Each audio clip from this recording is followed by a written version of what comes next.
Hi, everybody. This is Saad for the Sad Truth. Approximately 20 years ago, before I met my eventual wife, I dated on one or two occasions. I can't remember the exact number of times that we had gone out on dates. A Syrian girl.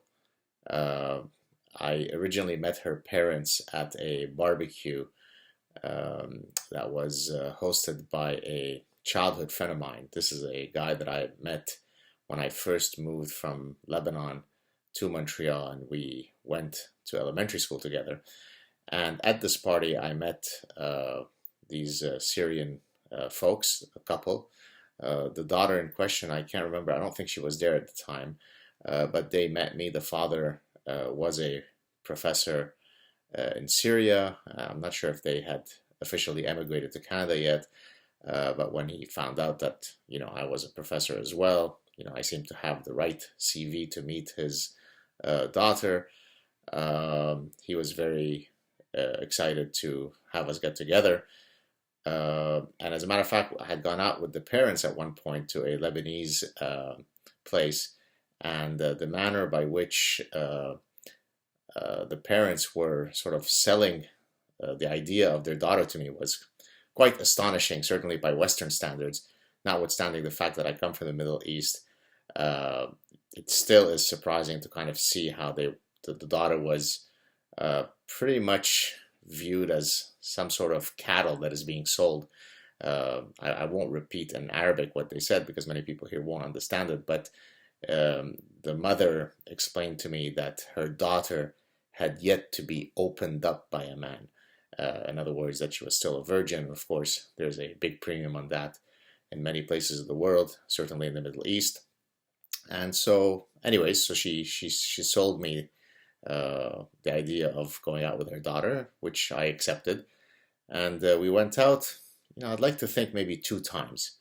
What I remember very vividly from our going out is that the daughter, the only thing that she was interested in doing throughout all of our interactions was to find out whether I was Christian or Muslim. There were no other possibilities that came to her mind. They're Syrian Christians, and so she was desperate to find out, to ensure that I wasn't a Muslim Christian. Now, of course, I understood the dynamics very quickly, and I decided to just, play her. And so whenever she would ask me any question that tried to get her closer to finding out whether I was Christian or Muslim, as you might imagine, it's not very polite to directly ask what your religion is. And so you ask in all sorts of supposedly oblique ways, but frankly, they're laughably transparent.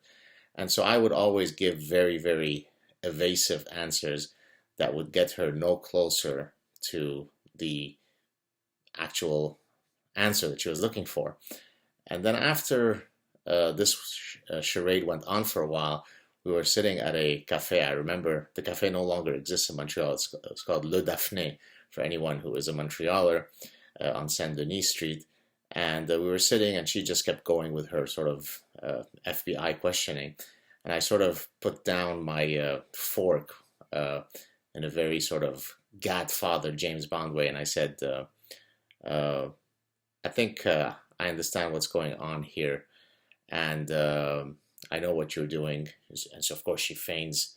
What do you mean? I'm not doing anything. What are you talking about? I said, look, since we've gone out, all you've tried to do is find out what my religion is.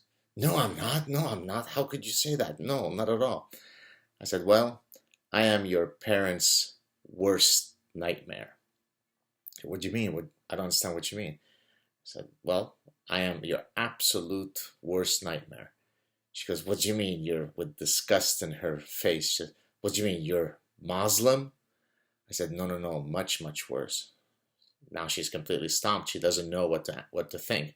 What do you mean? What could be worse? I said, you can't think of anything? You can't think of any other group that was indigenous to that area way before Christianity or Islam existed? Can you think of anything? She couldn't. So then I broke the news to her. I broke the dark, sinister secret. I was a...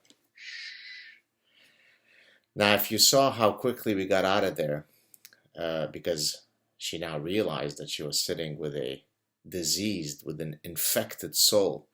And as a matter of fact, I remember that as I drove her back to her parents' house, it was almost like it was a action movie, where a protagonist jumps out of a car that's still moving. She couldn't wait to sort of get out of the car, just to get out of being with me. Now, this is Syrian Christians. I wonder how they currently feel about the general dynamics in Syria. I'm sure probably the evil Jews are to blame for whatever their extended family might be going through in Syria. But in any case, she sort of turns around as she's leaving and she goes, "Best of luck to you. Good luck to you." I said, "You mean with my disease?" And she sort of didn't know what to answer. And I said, "Tell your parents I missed them." This is a sort of an Arabic way of, telling somebody that they're missed, which it's difficult to translate at this point.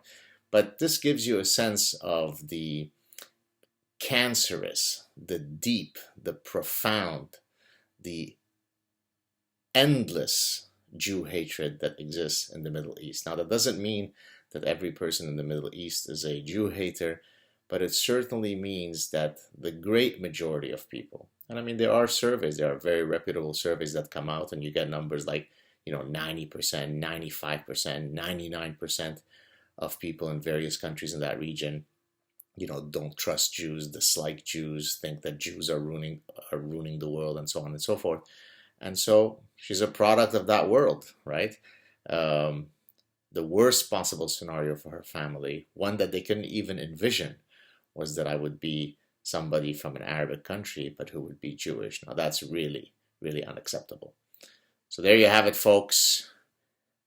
The oldest, most impenetrable hatred, Jew hatred. Take care.